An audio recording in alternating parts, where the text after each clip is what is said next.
BCom six semester का next subject GST important. GST के important question and answers और SKUs में है एसईजेड सेल्स फर्स्ट वन। तो एसईजेड सेल जो है कॉन्टेक्स्ट है जीएसटी का, जहाँ पे हम उस गुड्स और सर्विसेज को सप्लाई के वास्ते यूज करते, जैसा कि डोमेस्टिक ट्रैफिक एरिया डीटीए, और नहीं तो फिर स्पेशल इकोनॉमिक जोन ई SEZ, special economic zone SEZ unit और डेवलपर उसको बोलते हैं। तो इसको कैसा ट्रीट करता है जीएसटी के अंदर वो देखेंगे। पहला है zero rate supply. SEZ sale जो भी है नीला जीरो रेट सप्लाई इसको कंसिडर कर दी। इसका मतलब यहाँ पे सप्लाई के ऊपर टैक्स रहता और टैक्स का रेट जो है सो जीरो रहता, जीरो टैक्स रहता है। मतलब इनको कोई भी जीएसटी पे करना नहीं रहता वो सेल्स के ऊपर, जीरो रेट सप्लाई के ऊपर। फिर लिस्ट है लेटर ऑफ अंडरटेकिंग एलयूटी और बॉन्ड। जो भी सप्लायर है डीटीए का इन्हें सप्लाई कर सकता गुड्स और सर्विसेज, और एसईजेड यूनिट रहो या डेवलपर रहो, यहाँ पे इसको एक अंडरटेकिंग लेटर लेना पड़ता है या फिर बॉन्ड लेना पड़ता है, जो कि जीएसटी बिना आईजीएसटी पे करे हुए मिलता है इसको। अगर लेटर ऑफ अंडरटेकिंग नहीं दिया इन्हें तो यहाँ सप्लायर को जीएसटी बनना पड़ता, फिर बाद में उसको रिफंड क्लेम करना पड़ता जो भी उन्हें जीएसटी बना। फिर refund of input tax credit ITC, यहाँ पे जो भी डेटा सप्लायर एक्यूमुलेट कर रहा टैक्स कर रही है आईटीसी के वास्ते, तो यहाँ पे रिलेट रहता है एसईजेड सेल से जो है सो उन्हें बाद में रिफंड कर सकता है जो भी आईटीसी उसका है। इसका पर्पस क्या है, यहाँ जीरो रेटिंग है और इन्हें प्रमोट करता है, एक्सपोर्ट करता है इकोनॉमिक एक्टिविटी को, जिससे क्या होता है एसईजेड सेल्स के अंदर इंक्रीजमेंट दिखता। Next question supplementary invoice. Supplementary invoice को हम जो है सो दूसरी तौर पे डेबिट नोट भी बोलते हैं या फिर क्रेडिट नोट भी बोलते हैं। यहाँ एक डॉक्यूमेंट रहता है जो जीएसटी के हिसाब से इशू होता और इन्हें एडजस्ट करता, अपने पहले के रो इन टैक्स के इनवॉइसों को एडजस्ट करता। कब इन्हें यूज होता देखेंगे, कब इशूड होता है इन्हें। An increase in taxable value, अगर जो भी गुड्स और सर्विसेज अगर आप जो भी प्राइस है उसकी इंक्रीज हो गई तो ओरिजिनल इनवॉइस जो है सो यहाँ पे इशू होता है उससे।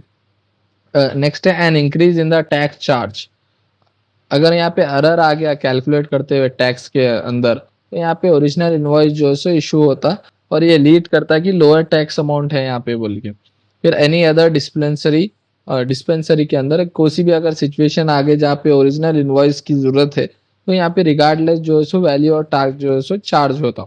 सिंपल टर्म्स में अगर अगर बोले तो इमेजिन करो आप 10,000 का सोल्ड का रेशियो और इनवॉइस दिए उसको, फिर आपको लेटर मालूम हुआ कि आप उसे 12,000 चार्ज करें, तो अगर ये करेक्ट करने के लिए आप क्या करते एक सप्लीमेंट्री इनवॉइस देते हो उसको, ताकि बोलते आप एक्स्ट्रा 2,000 हम चार्ज करें, तो इससे क्या होता आपको टैक्स कम भी लगता और जो है सो सप्लीमेंट्री इनवॉइस यहाँ ऐसा काम में आता।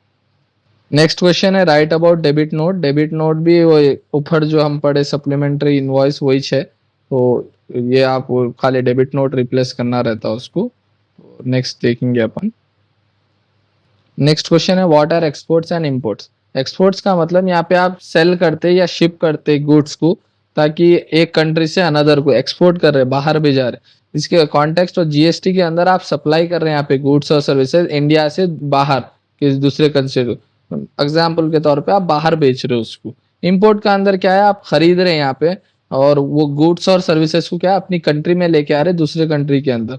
जीएसटी केस में आप सप्लाई गुड्स को क्या करें खरीद के इंडिया को ला रहे दूसरी प्लेस से, एग्जाम्पल के तौर पे आप खरीद रहे अब्रॉड के थ्रू। सिंपल टर्म्स में एक्सपोर्ट जो है सो गुड्स एंड सर्विसेज बाहर जा रहे कंट्रीज के, इंपोर्ट्स मतलब गुड्स एंड सर्विसेज अंदर आ रहे कंट्री के। नेक्स्ट क्वेश्चन है टैक्स इनवॉइस। टैक्स इनवॉइस जो है क्रूशियल डॉक्यूमेंट है जो एक रजिस्टर्ड सप्लायर आपको देता रिसिप्ट के तौर पे, जब आप गुड्स और सर्विसेज खरीदते उस पर टैक्स लगते। इसके सिग्निफिकेंस और कंटेंट ये है एविडेंस ऑफ सप्लाई, इससे आपको क्या हो रहा है, एक एविडेंस मिल रहा है आप सप्लाई कर रहे हो गुड्स एंड सर्विसेज का। फिर टैक्स लाइबिलिटी के अंदर आपको मालूम हो रहा है कितना जीएसटी आप बन रहे हो पर्टिकुलर सप्लाई के ऊपर। इनपुट टैक्स क्रेडिट आईटीसी के अंदर ये एक एसेंशियल मैंडेटरी क्लेम है जो कि होना जरूरी है आपके टैक्स जब आप बनते हो उसको। फिर मैंडेटरी इंफॉर्मेशन के अंदर इन्हें क्या क्या लिखना, सप्लायर का रेसिप्टेंट का जीएसटीएन नंबर लिखना, इसमें इनवॉइस का नंबर लिखना, डेट लिखना, डिस्क्रिप्शन लिखना क्या गुड्स रहे क्या सर्विसेज दिया आप, फिर टैक्सेबल वैल्यू लिखना कितना टैक्स लगा, रेट ऑफ अमाउंट जीएसटी का कितना लगा रहे आप, प्लेस ऑफ सप्लाई का वो भी लिखना है। ओवरऑल देखा गया तो एक डिटेल बिल है जो सेलर देता अपने बायर को, अगर कुछ भी सेल करा तो जीएसटी अगर उस पर लग रहा तो कितना लग रहा, क्या आइटम की कॉस्ट है, जीएसटी कितना लग रहा, और आपको कैसा आप जीएसटी वापस ले सकते हो, वो एक है। नेक्स्ट क्वेश्चन है what are e ledgers. E ledgers या इलेक्ट्रॉनिक लेजर्स जो है एक डिजिटल रिकॉर्ड है जो मेंटेन रहता है जीएसटी के पोर्टल में, ताकि आप ट्रैक कर सकते हैं टैक्स पेयर कितना टैक्स बन रहा है, पेमेंट कितनी आ रही, इनपुट टैक्स कितना रह रहा है। पर्पस ऑफ टाइप्स के अंदर इलेक्ट्रॉनिक टैक्स लाइबिलिटी लेजर, इसके अंदर ये लेजर ये बोलता कि टोटल कितना टैक्स बना एक टैक्स पेयर, ये टैक्स के हिसाब से इंटरेस्ट के पेनल्टी और दूसरे ड्यू मिला के कितना बना टोटल पैसे वो। फिर इलेक्ट्रॉनिक कैश लेजर, ये लेजर में आप कैश कितना डिपॉजिट करें टैक्स पेयर को, और टैक्स लाइबिलिटी कितनी है, पेमेंट्स कैसे कोसी को से मोड से करे, जैसा नेट बैंकिंग, एनईएफटीएफ, आरटीजीएस कैसे मोड से करे वो दिखा। फिर इलेक्ट्रॉनिक क्रेडिट लेजर के अंदर ये लेजर जो है ट्रैक करता है इनपुट टैक्स क्रेडिट आईटीसी को, ताकि अवेलेबल रहना टैक्स पेयर के हिसाब से, और इन्हें बताता कितना आप कमाए उससे, टैक्स चीज़ों को बेच के कितना कमाया और कितना टैक्स दे रहे हैं आप, मैं बताता हूँ। इसका पर्पस क्या है, ये जो है सो साफ सुथरा रखना चाहता है रिकॉर्ड आपका जीएसटी का रहो या, इससे क्या होता है टैक्स पेयर्स को मैनेज करना, टैक्स कैसा बनना मालूम होता, और इन्हें हेल्प करता कि रिकॉन्सिलेशन और इन्फॉर्मेशन रहना आपके पास होगी। सिंपल टर्म्स में बोला तो ई लेजर जो ऑनलाइन जीएसटी बैंक स्टेटमेंट है, यहाँ पे आपको बताता है कब आप कितना पैसा बने, कितना आपको आया वापस, एक स्टेटमेंट है जो कि टैक्स के बारे में आपको बताता है गवर्नमेंट पोर्टल के ऊपर। नेक्स्ट क्वेश्चन है अपना input tax credit set of. Next question input tax credit set of. Input tax credit ITC जो सेट ऑफ एक प्रोसेस है जहाँ पे हम इनपुट टैक्स क्रेडिट को अवेलेबल करते हैं इलेक्ट्रॉनिक क्रेडिट लेक्चर के थ्रू, ताकि हम आउटपुट टैक्स लेबिलिटी को बन सके। ये कैसा काम करता है, पहले इनपुट टैक्स क्रेडिट, यहाँ जो भी रजिस्टर रहता टैक्स पेयर, जो भी गुड्स और सर्विसेज खरीदता बिजनेस पर्पस के वास्ते, उसको जीएसटी बनना पड़ता है जो भी उन्हें खरीदा, तो इन्हें क्या करता है जीएसटी बनता इनपुट टैक्स क्रेडिट के थ्रू। और आउटपुट टैक्स लाइबिलिटी के अंदर मतलब जो भी टैक्स पेयर बेच रहा गुड्स और सर्विसेज उसके बेच रहा, तो उन्हें क्या करता जीएसटी कलेक्ट करता कस्टमर से 18%, ये जीएसटी क्या हो गया उसको आउटपुट टैक्स लाइबिलिटी हो गया। नेक्स्ट है सेट ऑफ, या जो भी टैक्स पेयर जो आईटीसी यूज कर रहा या टैक्स पेड ऑन परचेज, तो यहाँ पे क्या हो रहा है उसको रिड्यूस हो जा रहा आउटपुट टैक्स लाइबिलिटी, रिड्यूस हो जा रही टैक्स जो भी उन्हें कलेक्ट कर रहा सेल्स के ऊपर। ये प्रोसेस के अंदर इन्हें रिड्यूस कर रहा आउटपुट टैक्स लाइबिलिटी को और यूज कर रहा आईटीसी को, इसलिए इसको आईटीसी सेट ऑफ बोलते। Order to set off, order of set off के अंदर यहाँ पे स्पेसिफिक ऑर्डर्स को कैसा सेट करना यूज करते हुए वो दिखा रहा। आईजीएसटी के अंदर इंटीग्रेटेड जीएसटी, आईटीसी यहाँ पे यूज होता है सेट करने, सेट ऑफ करने आईजीएसटी के अंदर, तो सीजीएसटी सेंट्रल जीएसटी यहाँ पे यूज होता, और एक साथ साथ एसजीएसटी स्टेट जीएसटी लाइबिलिटी भी यूज होता। सीजीएसटी जो है सो आईटीसी ये यूज होता है सेट ऑफ करने सीजीएसटी और आईजीएसटी के लाइबिलिटीज को, और एचजीएसटी और आईटीसी जो है सो यूज होता है सेट ऑफ करने एसजीएसटी और आईजीएसटी के लाइबिलिटी को। इसका पर्पस ये है कि इन्हें जो भी कैसेडिंग होती, कैसेडिंग इफेक्ट्स जो भी होते हैं टैक्स में, उसको बचाने की कोशिश करता, टैक्स ऑन टैक्स, टैक्स पे टैक्स लगने को बचाने को कोशिश करता, और इन्हें ओवरऑल टैक्स के जो भी बर्डन चढ़ते रहता उसको रिमूव करने के लिए ये यूज होता। अब इमेजिन करो आप एक शॉपकीपर है, आप जो सो खरीदे कुछ भी आइटम्स आपके शॉप के वास्ते, आप जीएसटी बने उसको आईटीसी के थ्रू, जब आप आइटम आप बेचते वो जो भी आप कस्टमर्स के थ्रू जीएसटी खरीदते वो हो गया आउटपुट टैक्स। यहाँ आईटीसी क्या कर रहा है सेट ऑफ कर रहा है आपके यूज करते हुए जीएसटी को जो भी आप खरीदे थे वो टाइम पे, और रिड्यूस कर रहा है ये जीएसटी को जो भी आप बेचिए टाइम। ऐसा हो गया कूपन हो गया, एक कूपन हो गया इस्तेमाल कर रहे हैं जहाँ पे आप पार्टली आपके पैसे को बन रहे हैं। नेक्स्ट है ई वे बिल। ई वे बिल जो है इसमें एक इलेक्ट्रॉनिक डॉक्यूमेंट है जो कि जनरेट होता है जीएसटी पोर्टल पे, जाकि एक प्लेस से अगर दूसरे प्लेस को आप अपने गुड्स हो उसको भी जा रहे तो यूज होता। कब इसकी जरूरत होती है, मूवमेंट ऑफ गुड, ये मैंडेटरी है जब आप एक गुड्स आपके स्टेट से दूसरे स्टेट को भी जा रहे तो जो भी वैल्यू है उसकी अगर 50,000 से ज्यादा का माल आप भिजा रहे तो आपको ई वे बिल होना जरूरी है।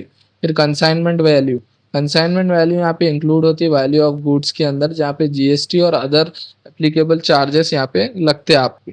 ये टाइप्स ऑफ मूवमेंट, यहाँ पे किस टाइप के मूवमेंट्स में इंक्लूड होता है इन्हें, सप्लाई ऑफ गुड हो गया, reason to other than supply, job हो या वर्क हो, इनवर्ट सप्लाई हो गया अनरजिस्टर्ड पर्सन के अंदर, यहाँ पे यूज होता। इसका पर्पस ये है इन्हें जो है सो आपको मूवमेंट ट्रैक करने में मदद करता और टैक्स की इवेशन से बचाता और सही चलने के लिए आपका बिजनेस बताता आपको।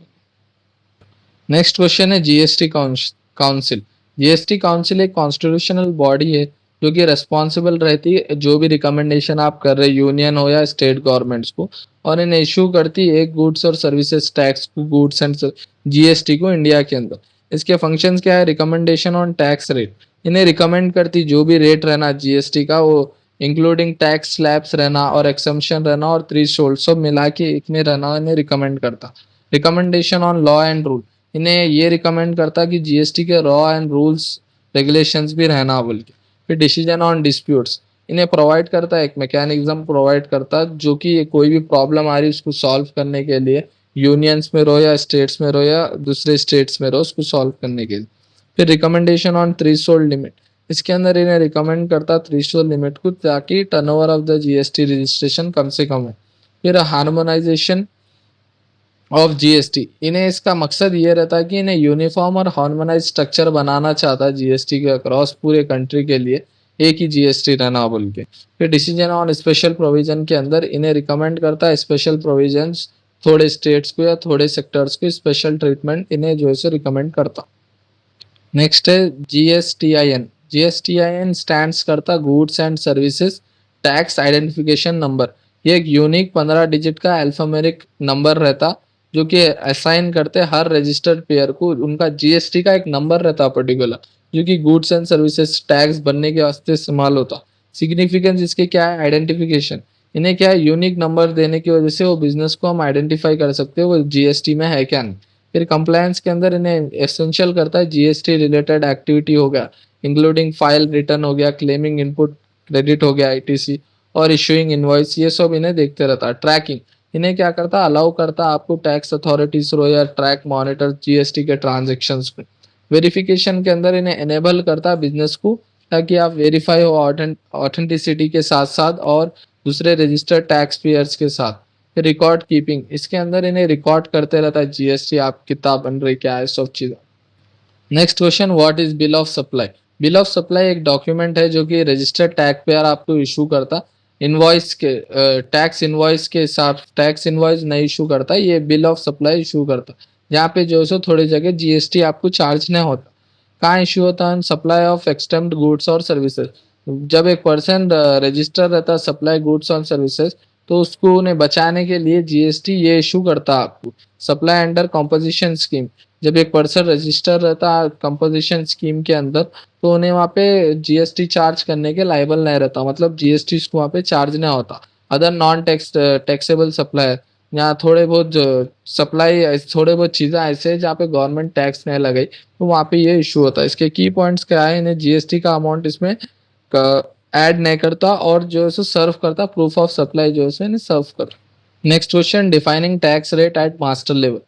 मास्टर लेवल टैक्स रेट जो है यहाँ डिफाइन करता है एक पोर्शन हो गया, प्रोपोर्शन हो गया या परसेंटेज जो कि कम होना चाहिए टैक्स के ऊपर, जो भी आपकी इनकम रही या कंज्यूम कर रहे प्रॉपर्टी हो या जो भी टैक्सेबल आइटम्स है वहाँ पे थोड़ा बहुत इतना कम करते, मतलब यहाँ पे रिप्रेजेंट करते क्लेम करते एक पोर्शन ताकि टैक्स पेयर की इकोनॉमिक एक्टिविटी और वेल्थ के ऊपर ज़्यादा असर ना पड़े। सिग्निफिकेशन ऑफ फैसल पॉलिसी के अंदर यहाँ पे फर्स्ट है रेवेन्यू जनरेशन, जो भी टैक्स रेट है वो प्राइमरी टूल है गवर्नमेंट का जहाँ से उनला जनरेट करते रेवेन्यू और फंड करते पब्लिक में इस्तेमाल करते वो टैक्स का पैसा। तो यहाँ फाइनेंशियल सस्टेनेबिलिटी देखते हो ना। इकोनॉमिक रेगुलेशंस के अंदर जो भी टैक्स रेट यूज हो रहे हैं वो इन्फ्लुएंस करते हैं इकोनॉमिक बिहेवियर को, टैक्स रेट को और प्रोग्रेसिव करते हैं। एग्जाम्पल के तौर पे यहाँ पे रीडिस्ट्रीब्यूट करते हैं वही इनकम को और रिड्यूस करते हैं इनइक्वालिटी रिड्यूस करते हैं यहाँ पे। और वेरिंग टैक्स रेट जो है सो दूसरे दूसरे सेक्टर्स में जो इंसेंटिव्स के तौर पर या डिसइंसेंटिव्स के तौर पर स्पेसिफिक इकोनॉमिक एक्टिविटीज रहो या फिर इंडस्ट्रियल के पॉलिसीज हो यहाँ पे इस्तेमाल होती है। फिर नेक्स्ट डिमांड मैनेजमेंट के अंदर यहाँ पे केन्सन इकोनॉमिक्स पे जो भी टैक्स रेट रहते हैं वो क्रूशियल रहते हैं डिमांड को मैनेज करने के लिए। अगर कम टैक्स रेट रहे मतलब यहाँ पे कंजम्पशन और इन्वेस्टमेंट के इकोनॉमिक का डाउन टर्न शुरू हो जाता और इंक्रीज टैक्स रेट रहे मतलब यहाँ पे इन्फ्लेशन की ज़्यादा चांसेस रहते हैं बढ़ने के। नेक्स्ट है इक्विटी एंड एफिशिएंसी के अंदर, यहाँ टैक्स रेट जो भी आ रहे सेंट्रल से वो डेप्थ जो भी टैक्स रेट है वो फेयर है ना, और एफिशिएंसी कम से कम डिस्टॉर्शन होना, और जो भी टैक्स है वो एक्सप्लोर करना डिज़ाइन के वास्ते और बैलेंस करना कॉम्पिटिटिंग ऑब्जेक्ट के वास्ते। इंटरनेशनल कॉम्पिटिटिवनेस के अंदर यहाँ पे ग्लोबली जो भी इकोनॉमी रह रही है अपनी टैक्स रेट की, वो नेशन के हिसाब से कॉम्पिटिटिव रहती, दूसरे से लड़ते रहती। बिजनेस यहाँ पे रियलॉक करना और जो भी ज्यूरिडिक्शन है वो कम से कम टैक्स रेट्स रखना, जिससे कि फॉरेन डायरेक्ट इन्वेस्टमेंट और ट्रेड इन्फ्लो ज़्यादा होता अपने। बिहेवियरल इकोनॉमिक के अंदर मास्टर लेवल के अंदर हम समझते कि जो भी अंडरस्टैंड हो रहा टैक्स रेट यहाँ पे वो बिहेवियर पे इफेक्ट करता। एग्जाम्पल के तौर पे लेवरेज कब जो भी है यहाँ पे सर्टेन पॉइंट पे इंक्रीज होता टैक्स रेट, जिससे डिक्रीज टैक्स रेवेन्यू होता कम से कम। इलेक्ट्रॉनिक क्रेडिट लेक्चर में ऊपर पढ़ा दिया पहले से, ईवी बिल में वही चाहिए, खाली इलेक्ट्रॉनिक लेक्चर है। नेक्स्ट क्वेश्चन देखेंगे अपन। Next question, determinant of place of supply. यहाँ प्लेस ऑफ सप्लाई क्रूशल जगह है जहाँ पे जीएसटी डिटरमाइन करता है जो भी ट्रांजेक्शन हो रहे हैं। यहाँ कंसिडर करता हूँ इंट्रा स्टेट का हो, सेम स्टेट का हो या फिर डिफरेंट स्टेट्स का हो। यहाँ पे जो सो टाइप्स ऑफ जीएसटी एप्लीकेबल होते, सीजीएसटी हो गया, एसजीएसटी हो गया या फिर आईजीएसटी हो गया। यहाँ सप्लाई के ऊपर डिपेंड करता है गुड्स और सर्विसेज कैसा हो।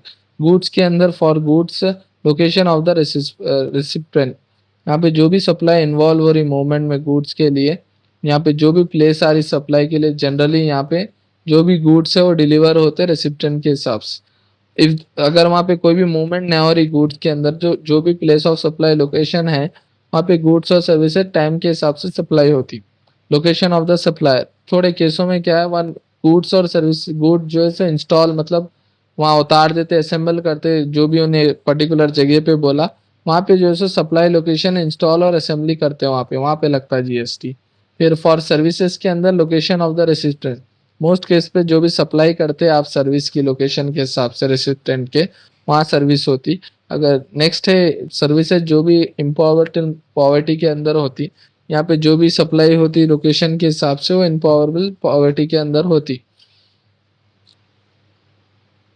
Nature of service, next nature of service के अंदर ये एक सिग्निफिकेंट रोल इस्तेमाल करता है। एग्जांपल के तौर पे टेलीकम्युनिकेशन सर्विसेज हो गया, ट्रांसपोर्टेशन सर्विसेज हो गया, रेस्टोरेंट सर्विसेज हो गया। यहाँ पे स्पेसिफिक रोल और प्लेस ऑफ सप्लाई देखते रहता हूँ।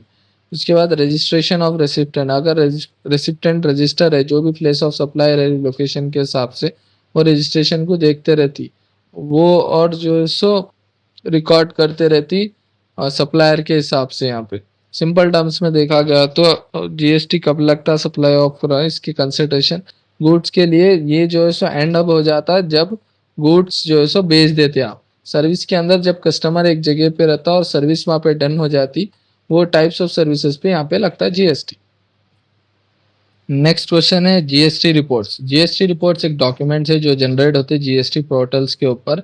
यहाँ पे इन्हें डिटेल इन्फॉर्मेशन बताता जो भी टैक्स पेयर के जीएसटी ट्रांजैक्शन हो गया, लाइबिलिटीज हो गया या कंप्लाइंस हो गया, या सिग्निफिकेंस टाइप और टाइप्स ऑफ जीएसटी के अंदर CGSTR 1, ये मतलब आउटपुट सप्लाई। यहाँ पे इन्हें जो भी आउटपुट सप्लाईज हुई आपकी गुड्स और सर्विसेज के बीच जो भी टैक्स पेयर के है उन्हें उसमें बताता।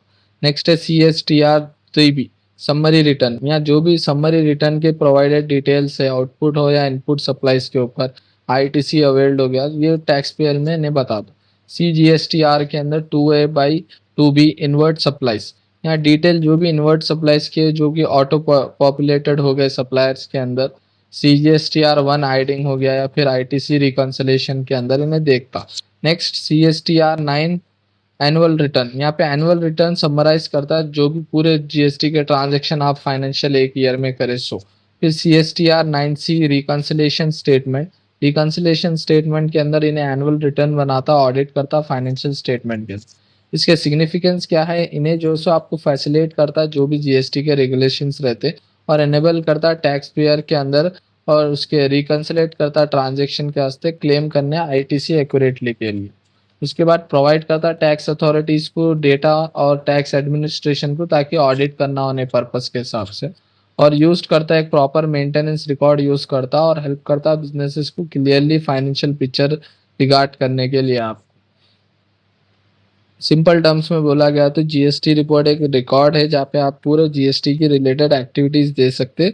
यहाँ पे आपको हेल्प करता है नहीं जो आपके सेल्स को ट्रैक करने के लिए खरीद रहे सो टैक्स जो भी आपको लग रहा, और गवर्नमेंट को भी हेल्प होती है इससे, ताकि आप एवरीवन जो है सो उसका राइट अमाउंट ऑफ टैक्स इन्हें बन रहा है या नहीं बोली। Next question, reverse charge mechanism. Reverse charge mechanism आरसीजन एक जीएसटी का प्रोविजन है ताकि यहाँ पे रिसिप्शन जो भी गुड्स और सर्विसेज ले रहा सप्लायर के हिसाब से, तो यहाँ पे इन्हें लाइबल हो जाता पे करने के वास्ते जीएसटी गवर्नमेंट के लिए।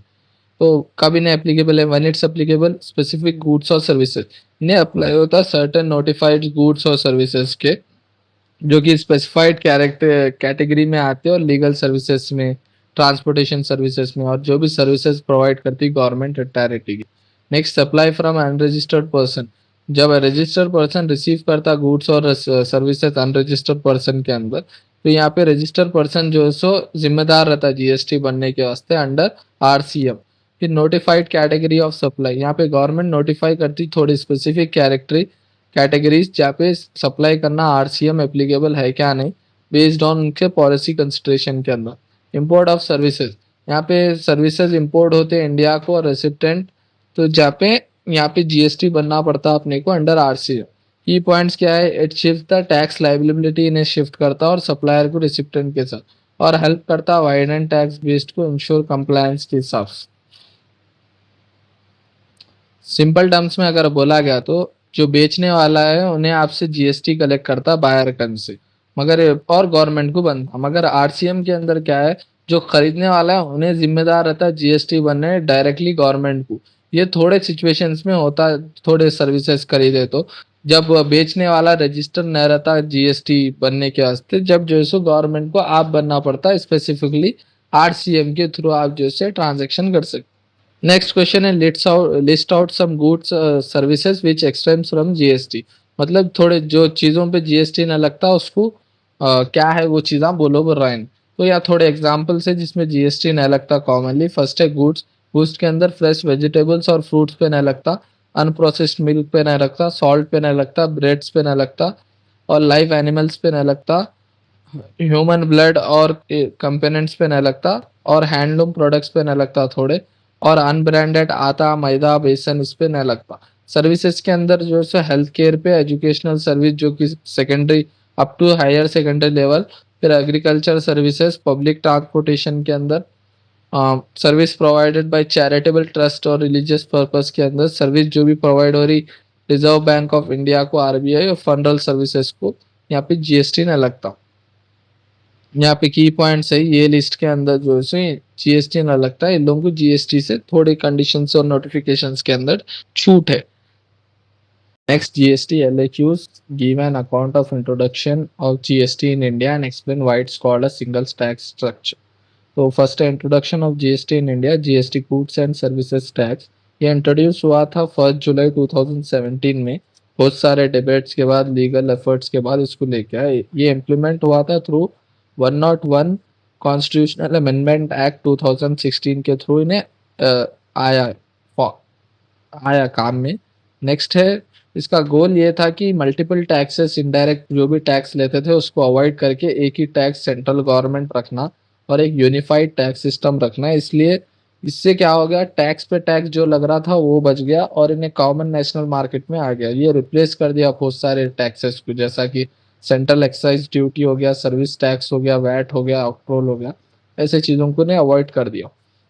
नेक्स्ट है, why is called a single tax structure, unified tax recommend. First one, GST जो है सो कंसोलिडेट करता नंबरस इनडायरेक्ट टैक्स को एक सिंगल टैक्स बनाते हैं। इससे क्या होता है, एक सिंपल टैक्स स्ट्रक्चर आपको देखने मिल रहा।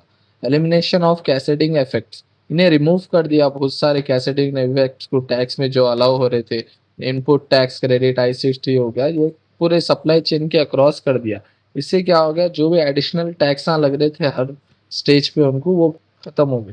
फिर नेशनल मार्केट, ये एक यूनिफाइड नेशनल मार्केट बना दिया जिससे पूरे जो भी बैरियर्स थे इनर स्टेट के अंदर जो भी ट्रेड करे तो हो रहे थे, उससे क्या हो गया, मूवमेंट ऑफ गुड्स और सर्विसेज को इजीली एक कंट्री से अदर को भेज सक रहे थे। अब यूनिफॉर्म टैक्स रेट, इसका एम ये था कि इन्हें यूनिफॉर्म टैक्स रेट बनाना, अपने पूरे नेशन में हो, सिमिलर गुड्स और सर्विसेज पे हो, सब पे एक ही टैक्स रेट रहना इसका, ये इसका मकसद था। और रिड्यूस करना कॉम्प्लेक्सिटीज को। फिर नेक्स्ट सिंपल टैक्स एडमिनिस्ट्रेशन के अंदर इन्हें बहुत सारे इनडायरेक्ट टैक्स को एक सिंगल टैक्स एडमिनिस्ट्रेशन के अंदर लेके आया, जिससे हमारे दूसरे बर्डन जो भी एडमिनिस्ट्रेशन के थे वो खत्म हो गए। नेक्स्ट क्वेश्चन है, what do you mean by inter state supply of good, discuss inward and outward supply. Inter state supply of goods का मतलब, inter state supply of goods ये बोलता है कि जो भी सप्लाई हो रही गुड्स की वो एक स्टेट से दूसरे स्टेट्स को हो रही। ये अक्कर होता है जब लोकेशन ऑफ द सप्लायर जो है सो अपने को एक प्लेस में नहीं मिलके दूसरे प्लेस या दूसरे स्टेट्स में मिलता। ये जीएसटी के अंदर इंट्रा स्टेट सप्लाई एक सब्जेक्ट है जो कि इंटीग्रेटेड गुड्स और सर्विसेज टैक्स को आईजीएसटी को देखते। Inward supply, inward supply refer करता है जो भी आप गुड्स और सर्विस खरीद रहे एक रजिस्टर्ड पर्सन से, यहाँ पे उन्हें आपको रिसिप्ट देता है गुड्स और सर्विसेज की सप्लायर कर से। बिजनेस के अंदर इनवर्ट सप्लाई एक इनपुट है जहाँ पे प्रोडक्शन और ऑपरेशंस के वास्ते इस्तेमाल करते। ये सप्लाई जो है क्रूशियल रहते क्लेम करना input tax credit ITC. Example के तौर पे एक बिजनेस है तेलंगाना में और परचेस कर रहा raw material business Andhra Pradesh से, ऐसा। Output supply, output supply refer करते हैं सेल करना गुड्स और सर्विसेज को एक रजिस्टर्ड पर्सन से, यहाँ पे इन्हें भी वही रिसिप्ट देता आपको। बिजनेस के अंदर देखा गया तो सेल जनरेट करती रेवेन्यू, ये सब्जेक्ट्स रहते जीएसटी के हिसाब से और रिस्पॉन्सिबल रहता सप्लायर जीएसटी कलेक्ट करने का, टैक्स भरने का। जैसा कि बिजनेस है तेलंगाना के अंदर और गुड्स और सर्विसेज फाइनेंस्ड हो रहे, मतलब पूरा बन रहे कर्नाटका के अंदर। सिंपल टर्म्स में देखा गया तो इंटरस्टेट सप्लाई जब रहता कि गुड्स एक स्टेट से दूसरे स्टेट्स को मूव हो रहे तो जीएसटी यहाँ पे लगता।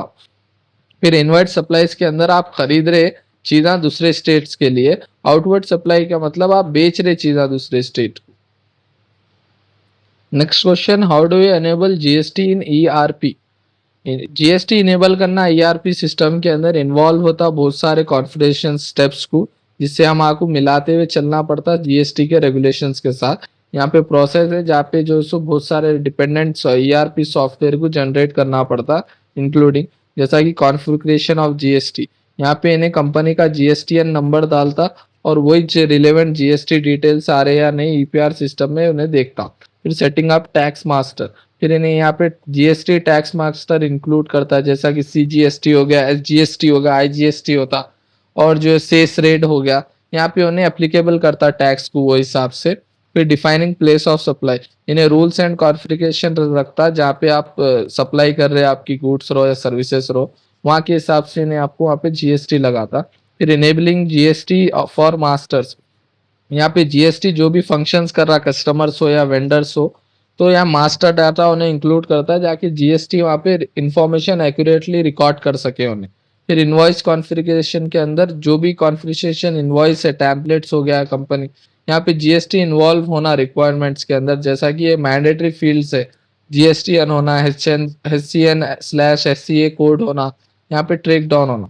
फिर सेटिंग अप HSN/SAC कोड्स, यहाँ पे इन्हें मैप करता जो भी सिस्टम है और उसको नंबरक्लेट करता है एससीएन कोड्स के हिसाब से, और सर्विसेज अकाउंटिंग कोड्स एससीए भी रखता। एचएसएन का मतलब है हार्मोनियस सिस्टम ऑफ न्यूमेरिकलेट, और एसएसी का मतलब है सर्विस अकाउंटिंग कोड्स, यहाँ पे ईआरपी सिस्टम में रखता। फिर इनेबलिंग जीएसटी रिपोर्ट्स, यहाँ पे इन्हें जीएसटी की कंप्लेंट रिपोर्ट जो भी है, जैसा कि CSTR1, CSTR3B या CSTR2S/2B, यहाँ पे इन्हें इनेबल करता ईपीआर के ईआरपी सिस्टम के अंदर। फिर इंटीग्रेटेड विद जीएसटी पोर्टल, जहाँ पे इन्हें पॉसिबल हुआ इन्हें सेटअप करता है इंटीग्रेशंस और अलाउ करता आपको डायरेक्टली आप अपलोड कर देना आपका जीएसटी का डेटा गवर्नमेंट के जीएसटी पोर्टल के अंदर। फिर टेस्टिंग एंड वैलिडेशन के अंदर इन्हें पूरा टेस्ट करता थरोली जीएसटी रिलेटेड कॉन्फ़िगरेशन है और जो भी आप बन रहे सही बन रहे या नहीं बन रहे बोल। नेक्स्ट क्वेश्चन है, right about the intra state supply of services. अभी पढ़े हम intra state supply of services जो भी जीएसटी के अंदर आता है, या सप्लाई ऑफ सर्विसेज जो भी है एक लोकेशन रहना या सप्लायर रहना या प्लेस ऑफ सप्लाई जो भी है both with in same state रहना और यूनियन टेरिटरी के अंदर होना।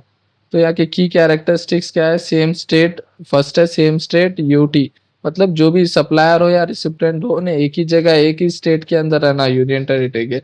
सीजीएसटी और एसजीएसटी इंट्रा स्टेट सप्लाईज जो भी सब्जेक्ट्स है सेंट्रल गुड्स और सर्विसेज टैक्स, सीजीएसटी जो है वो state goods and service tax के अंदर एसजीएसटी के आता। और ये जीएसटी क्या करता, दोनों को स्प्लिट कर देता, मतलब दोनों को आधा आधा कर देता, सेंट्रल गवर्नमेंट को और स्टेट गवर्नमेंट के अंदर।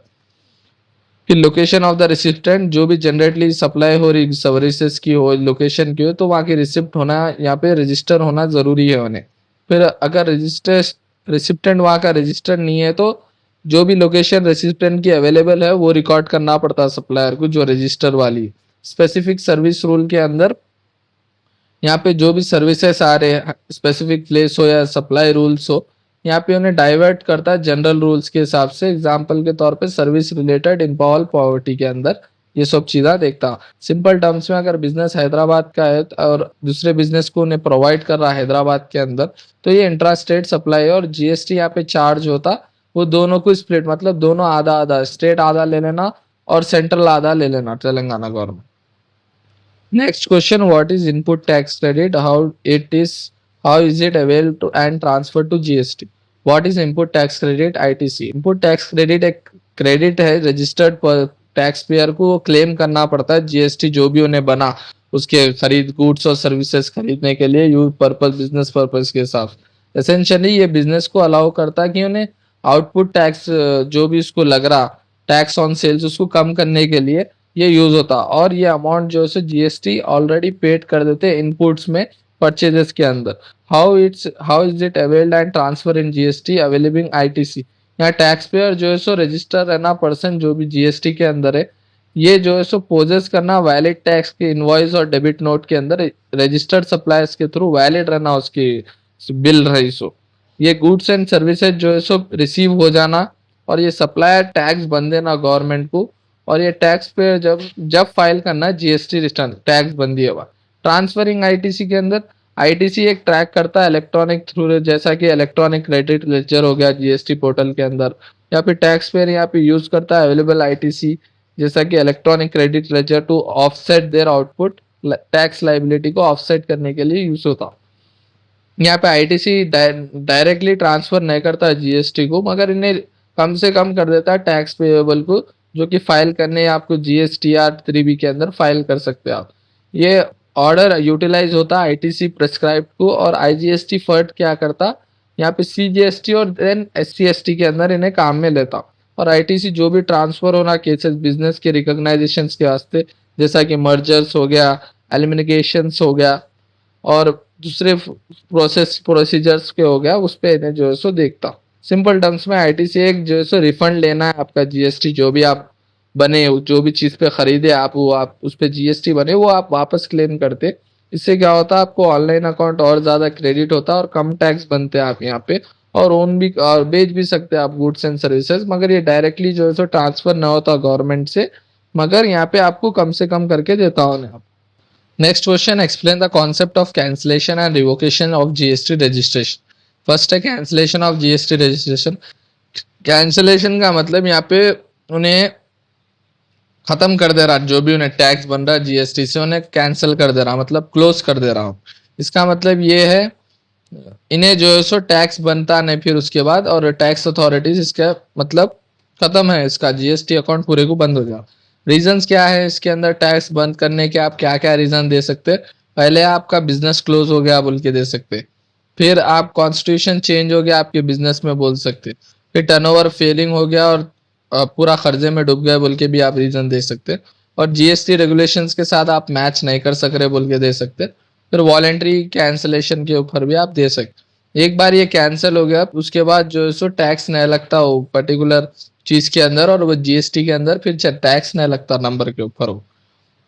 और ये जो इफेक्ट है कैंसिलेशन का, मतलब ये डिटरमाइन करता है प्रॉपर ऑफिसर जो है सो इसको एक्सेप्ट करना पड़ता है टैक्स कैंसिल हो। रिवोकेशन ऑफ जीएसटी के अंदर रिवोकेशन एक प्रोसेस है जहाँ पे हम रेंज स्टार्ट करते कैंसिल जो भी जीएसटी रजिस्ट्रेशन हो गया। ये कब इंडिकेट होता है, जब टैक्स पेयर जो रजिस्ट्रेशन है उन्हें कैंसिल कर लिया अथॉरिटीज के साथ। मतलब अब ये प्रोसेस है, मतलब ऑफिसर यहाँ पे कैंसिल करे बाद अब ये प्रोसेस चलता रिवोकेशन। उसके बाद यहाँ पे टैक्स पेयर अप्लाई करना पड़ता है रिवोकेशन के अंदर एक स्पेसिफिक पीरियड के अंदर, मतलब 30 डेज, एक 30 दिन के अंदर कैंसिलेशन ऑर्डर आए जब से 30 के अंदर, और यहाँ पे एक वैलिड रीजन प्रोवाइड करना पड़ता है टैक्स पेयर। फिर रिवोकेशन डेमोन्स्ट्रेट होता और उसके बाद जो है यहाँ पे लीड टू कैंसिलेशन इशू होता। फिर रिवोकेशन अप्रूव हो गए बाद यहाँ रजिस्टर जो भी है वो रिस्टोर होते और टैक्स पेयर यहाँ पे रिज्यूम करता और टैक्स सप्लाईज यहाँ पे बंद होती, और इफेक्ट में आने के बाद यहाँ वही डेट से जो है यहाँ पे इनका कैंसिलेशन ऑर्डर लग जाता। कैंसिलेशन का मतलब क्या है, आप आपका जीएसटी अकाउंट क्लोज कर दे रहे। रिवोकेशन का मतलब क्या है, आप आपका जीएसटी अकाउंट फिर से ओपन कर रहे, फिर से ओपन कर रहे हैं आप, कुछ आपके रीजन, जब आप दुकान लॉस हो गया था आपको, अब आप प्रॉफिट हो गया तो आप फिर से ओपन करना चाह रहे, तो रिवोकेशन ये है, कैंसिलेशन वो। Next question, explain mix supply and composite supply under GST act. Composite supply एक कंस्ट्रेंट है जहां दो या दो से ज्यादा गुड्स और सर्विसेज हो या बोथ हो जो कि नेचुरली एक दूसरे से सप्लाइड होते टुगेदर, उसके बारे में इन्हें कंजक्शन करता है एक दूसरे की, मतलब एक हिसाब से एक प्रिंसिपल है सप्लाई के वास्ते। ये प्रिंसिपल सप्लाई का मतलब यहाँ सप्लाई जो भी गुड्स और सर्विसेज की हो रही, यहाँ पे इन्हें प्रीडोमेंट करता हो जो भी एलिमेंट्स हो रहे सप्लाई के साथ, और उसके दूसरे सप्लाईज को फॉर्मेट करते हुए कंपोजिट सप्लाई एनेसरी बनाता। यहाँ पे टैक्स रेट जो भी लगता हो प्रिंसिपल सप्लाई के ऊपर लगता और कंपोजिट सप्लाई के ऊपर भी लगता। एग्जाम्पल के तौर पे एक आप लैपटॉप बैग है सोल्ड करे, लैपटॉप के साथ आप बेचे लैपटॉप बैग, तो यहाँ पे प्रिंसिपल हो गया लैपटॉप प्रिंसिपल सप्लाई, और जो है सो बैग हो गया एनेसरी सप्लाई। तो जीएसटी जो भी लगेगा वो लैपटॉप पे भी लगेगा और जो है सो उसके साथ साथ लैपटॉप बैग के ऊपर भी लगेगा। मिक्स्ड, नेक्स्ट है मिक्स सप्लाई। मिक्स सप्लाई का मतलब इन्हें दो या दो से ज्यादा इंडिविजुअल सप्लाईज है गुड्स एंड सर्विसेज के ऊपर है ये, जैसा कॉम्बिनेशन नहीं है इसके अंदर, ये जो है सो एक दूसरे को टैक्सेबल बनाता है एक पर्सन से सिंगल प्राइस पे और कॉन्स्टिट्यूट करता है कंपोजिट सप्लाई। यहाँ के सप्लाई जो है सेपरेटली रहती है और नेचुरली बर्न नहीं रहते, और टैक्स रेट्स यहाँ पे मिक्स सप्लाई के ऊपर हाईएस्ट रेट अप्लीकेबल रहता और इंडिविजुअल सप्लाईज के हिसाब से। एग्जाम्पल के तौर पे आप गिफ्ट पैक कर रहे हैं जिसके अंदर स्वीट्स है, चॉकलेट्स है, ड्राई फ्रूट्स है, तो ये जो भी आइटम्स आप बेच रहे सेपरेटली अगर आप बेचे तो इन्हें नेचुरली बर्न नहीं है, मगर जीएसटी जो भी लगेगा यहाँ पे highest tax rate will apply करता है पूरे जीएसटी के केस पे।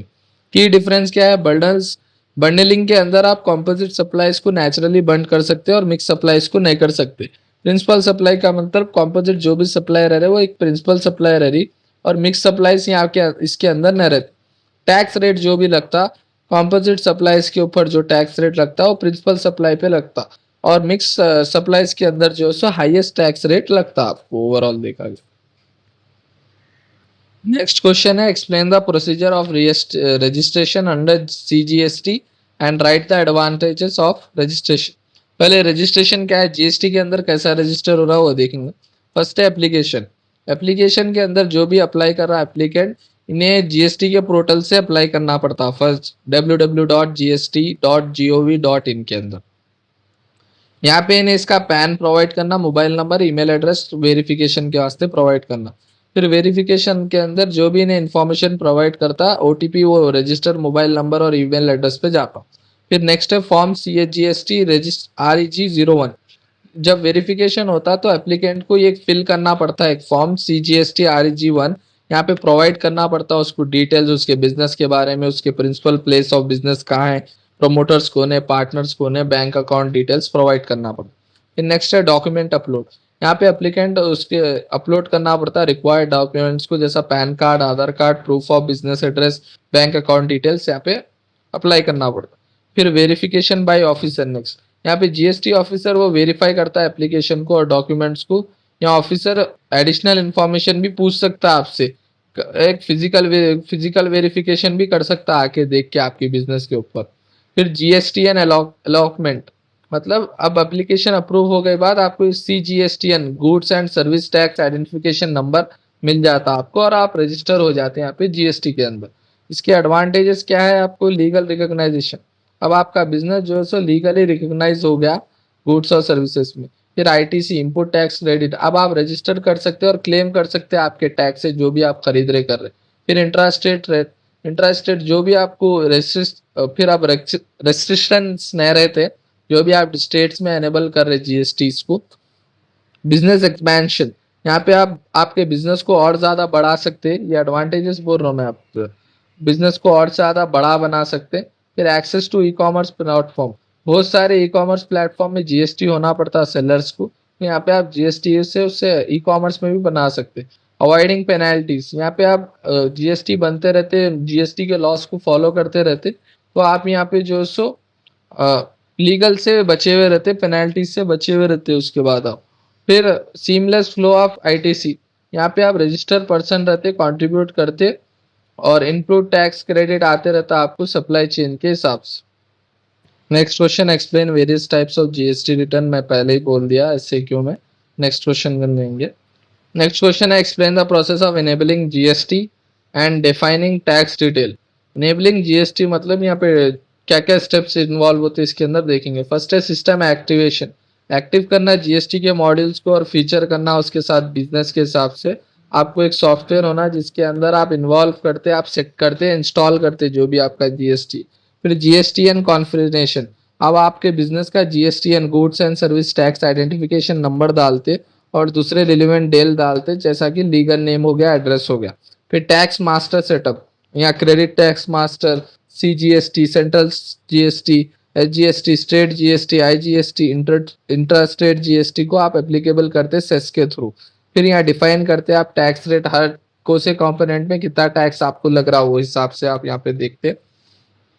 फिर उसके बाद HSN and slash SCA code mapping, यहाँ पे आप मैप करते हैं HSN harmonious system of nuclears codes और ऐसे सर्विस अकाउंटिंग कोड SAC, ताकि आप आइटम्स और सर्विसेज के ऊपर यहाँ पे सिस्टम के अक्रोएट देखते रहना बोल के। फिर प्लेस ऑफ सप्लाई कॉन्फ़िगरेशन के अंदर आप रूल्स सेट करते हैं, रूल्स और कॉन्फ़िगरेशन कहाँ प्लेस ऑफ सप्लाई कितना ट्रांजेक्शन्स रहना, और ये क्रूशल है। यहाँ पे आप CGST, SGST और IGST यहाँ पे एप्लीकेबल रहता है आपको। कस्टमर वेंडर मास्टर अपडेट, यहाँ पे आप अपडेट करते कस्टमर्स को या वेंडर को मास्टर देता कि आपका GSTN आ गया, और दूसरे अदर इंफॉर्मेशन आप उनको बताते।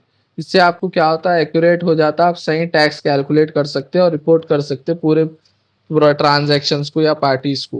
फिर इनवॉइस टेम्पलेट कॉन्फ़िगरेशन, तो आप कस्टमाइज्ड आपकी इनवॉइस टेम्पलेट बनाते जिसमें इंक्लूड रहता है ये सब मैंडेटरी जीएसटी डिटेल, जैसा कि GSTN हो गया, SCSN, SAC कोड्स हो गया, जिससे आप सप्लाई प्लेस ऑफ सप्लाई को ब्रेक डाउन कर सकते हो आप।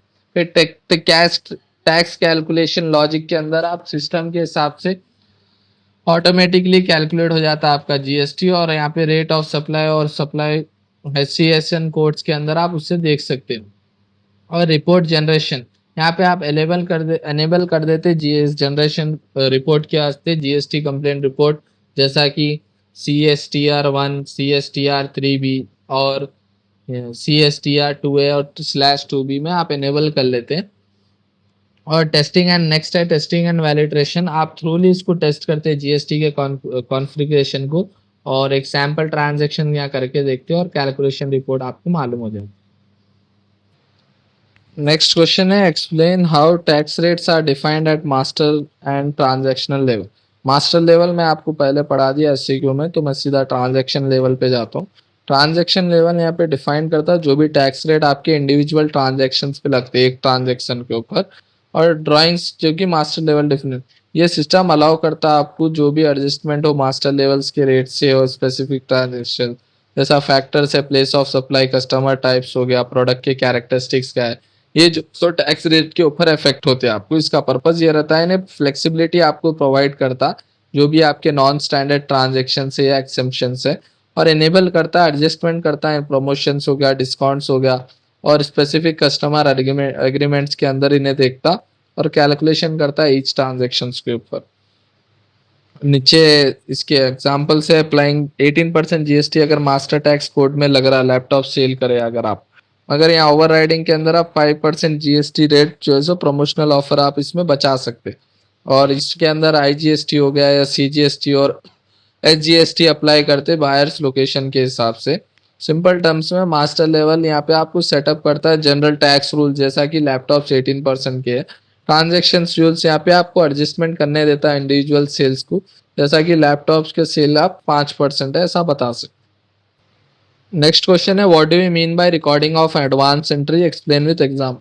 रिकॉर्डिंग एडवांस एंट्री रिकॉर्ड करते हैं मतलब जो भी अकाउंटिंग प्रोसेस के अंदर आप रिकॉग्नाइज कर रहे हैं या डॉक्यूमेंट्स ट्रांजेक्शन से जहाँ पे आपको पेमेंट मिल गई या फिर उससे पहले डिलीवरी या गुड्स और सर्विसेज के पहले आप कर रहे रिकॉर्ड कर रहे हैं एडवांस में रिकॉर्ड कर ले रहे हैं, उसको हम बोलते हैं। यहाँ पे जीएसटी इसमें पर्टिकुलरली इंपॉर्टेंट रहता है और ट्रैक करते हैं आप जो भी टैक्स लग रहा है आपको, इनपुट टैक्स क्रेडिट जैसा होगा।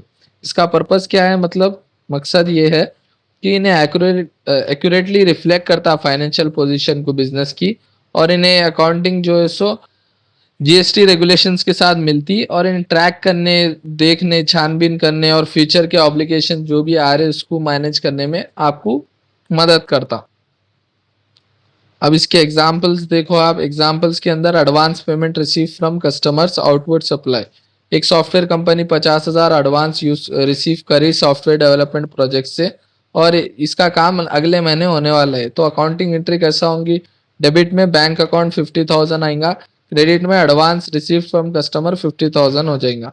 जीएसटी इसमें इफ एडवांस पेमेंट हुई तो यहाँ पे जीएसटी भी जो है सो लायबल रहता और बनना पड़ता आपको जीएसटी इसमें। नेक्स्ट है advance payment method to supplier invert supply.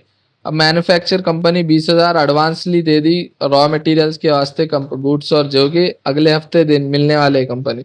अब अकाउंटिंग एंट्री ऐसा होंगी, डेबिट में advance paid to supplier 20,000, credit में बैंक अकाउंट 20,000। यहाँ पे जीएसटी एप्लीकेबल है और इनपुट टैक्स क्रेडिट यहाँ पे आप क्लेम कर सकते हो, वापस ले सकते गुड्स और सर्विसेज टैक्स इनवॉइस इशू करे बाद। रेंट एडवांस के अंदर एक बिजनेस है, एक महीने का रेंट एडवांस पे कर दिया 10,000 रुपीज और अकाउंटिंग एंट्री यहाँ पे बनती है, डेबिट रेंट एडवांस 10,000 और क्रेडिट में बैंक अकाउंट 10,000। सिंपल टर्म्स में रिकॉर्डिंग एडवांस एंट्री ऐसा है कि पहले से आप पैसों को देखते रहते, जो भी आप पहले बने या मिले आपको पहले, और जो भी यहाँ पे गुड्स और सर्विसेज पहले मिले या मिलने वाले हैं आपको, इससे आपको फ्यूचर में क्या होने वाला है आपके बिजनेस के अंदर वो मालूम होता है। नेक्स्ट क्वेश्चन है what do you mean by services, explain briefly about the determination of supply of service and place of supply of service. तो यहाँ पे मैं आपको मीनिंग ऑफ सर्विस समझाऊंगा, कई को बोलता है ऐसे क्यों में ये है सप्लाई ऑफ सर्विस और प्लेस ऑफ सप्लाई वहाँ पे है। जीएसटी सर्विस के अंदर मतलब जो भी गुड्स और दूसरे चीज़ें हैं, गुड्स है, मनी है, सिक्योरिटी है, इसके अलावा जो भी चीज़ें हैं जो इस्तेमाल होते हैं बिजनेस के अंदर, जो कि कैश के थ्रू हो रहे या दूसरे मेथड्स के लिए, करेंसीज के हो गया, डिनोमिनेशंस के ऊपर हो गया, तो ये जो भी है सेपरेट कंसिडरेशन चार्ज होती है यहाँ पे। और ये सर्विसेज जो है सो सेल्स के बाद टेंजेबल रहते गुड्स के लिए और सप्लाई के वास्ते। डिटर्मिनेशन ऑफ सप्लाई सर्विस आप पढ़ ले सकते और प्लेस ऑफ सप्लाई सर्विस भी आप वहाँ पे पढ़ ले सकते। Next last question, what is return of goods, what are the various steps in activating debit and credit. Return of goods का मतलब यहाँ पे जो भी प्रोसेस हो रहे, जो भी गुड्स आप पहले बेचे वो रिटर्न हो जा रहे सप्लायर से आपको, जैसा हम कोई भी चीज़ ऑनलाइन मंगा के नहीं पसंद आई तो रिटर्न कर देते वैसे। या रीजंस क्या रहते रिटर्न करने के, डैमेज रहा प्रोडक्ट या डिफेक्ट रहा, या मतलब जैसा होना सोचे थे वैसा नहीं मिला, या एक्सेस सप्लाई हो गई, कैंसिलेशन ऑफ ऑर्डर हो गया। यहाँ पे जीएसटी क्या है, रिटर्न ऑफ गुड्स के अंदर यहाँ पे एडजस्टमेंट होता है, ओरिजिनल टैक्स जो लग रहा है यहाँ पे वो ज़्यादा लगता है आपको, तो आप डेबिट या क्रेडिट नोट बनाते फिर से जीएसटी आप उसको क्लेम करने के लिए। Steps in activating debit and credit note के अंदर फर्स्ट है सिस्टम कॉन्फ़िगरेशन। यहाँ पे आप इंश्योर करते हैं कि बिजनेस का सिस्टम जो अकाउंटिंग सॉफ्टवेयर जो भी है वो फंक्शन करना और जनरेट करना डेबिट या क्रेडिट नोट उसका, जिससे आप उसके फ्यूचर्स को मॉड्यूल कर सकते हैं और जीएसटी में जो है सो एडजस्टमेंट कर सकते हैं। फिर डाउनलोड क्रिएशन, क्रेडिट या डेबिट नोट के अंदर जो भी सप्लायर नीड्स हुआ, इंक्रीज हुआ टैक्सेबल वैल्यू, जो टैक्स उसको चार्ज करे ओरिजिनल इनवॉइस के ऊपर, क्योंकि प्राइस वहाँ पे इंक्रीज हुआ, अब आप 300 में खरीदे तो आप 500 में बेचे तो जीएसटी आपको 500 के ऊपर लगेगा, वापस हो गया तो आपको ज़्यादा लग गया जीएसटी। तो यहाँ पे क्रेडिट नोट यहाँ पे काम में इसलिए आता ताकि आप टैक्स की वैल्यू को कम से कम कर सके और चार्ज आपको ओरिजिनल इनवॉइस पे हो due to return of goods हो गया, डिस्काउंट या एरर के ऊपर। फिर रेफरेंस टू ओरिजिनल इनवॉइस के अंदर जो भी आप लिंक करें डेबिट हो या credit note original tax invoice के अंदर, यहाँ पे प्रॉपर ट्रैक करना, उसको रिकॉन्सिलेशन करना पड़ता है एडजस्टमेंट के हिसाब से। फिर जीएसटी डिटेल्स के अंदर ये सब चीज़ें आपको फिल करना डेबिट या क्रेडिट नोट में मैंडेटरी है। सप्लायर हो या रिसिप्टेंट का जीएसटीएन नंबर होना, डेबिट या क्रेडिट नोट का नंबर और डेट होना, ओरिजिनल इनवॉइस डिटेल होना, वैल्यू ऑफ गुड्स रिटर्न और एडजस्ट होना, टैक्स अमाउंट एडजस्ट होना और रीजन रहना डेबिट या क्रेडिट नोट बनाने का। फिर रिकॉर्ड कीपिंग के अंदर आप मेंटेन करना एक प्रॉपर रिकॉर्ड हो पूरे डेबिट्स का हो, पूरे क्रेडिट नोट इश्यूज करे सो, और ये रिकॉर्ड एसेंशियल है जीएसटी के कंप्लायंस को ऑडिट पर्पस के वास्ते, ये सब चीज़ें ज़रूरी है। फिर जीएसटी रिटर्न फिलिंग के अंदर आप रिपोर्ट करना डिटेल जो भी डेबिट या क्रेडिट नोट्स आपके नहीं है जीएसटीएल रिटर्न के अंदर। एग्जाम्पल के तौर पे CGSTR 1 में आप देखना और इंश्योर करना एक्यूरेट रिपोर्टिंग टैक्स एडजस्टमेंट आप कर रहे हैं या नहीं कर रहे इसमें। फिर रिकंसिलेशन के अंदर आप यहाँ पे रिकुलेट करना डेबिट हो या क्रेडिट नोट, और रिस्पॉन्ड करना पूरे क्रॉसपॉन्डिंग एंट्रीज को और इलेक्ट्रॉनिक क्रेडिट लेचर्स को, ताकि इलेक्ट्रॉनिकली लाइब्रेट हो। सिंपल टर्म्स में रिटर्न गुड जो भी कस्टमर्स आपको वापस देता जो भी खरीद के, यहाँ पे टैक्स रिकॉर्ड के अंदर आप उसको वापस क्लेम करते, जो भी आपको टैक्स अमाउंट ज़्यादा लग रहा क्रेडिट नोट से आप क्या करते उसको कम से कम करते। यहाँ आपके सिस्टम में इंश्योर करना पड़ता है जो भी आप क्रिएट कर रहे हैं नोट, ये लिंक करना ओरिजिनल सेल से, और पूरे इसको राइट टू टैक्स इन्फॉर्मेशन आप इसमें रखना होगी।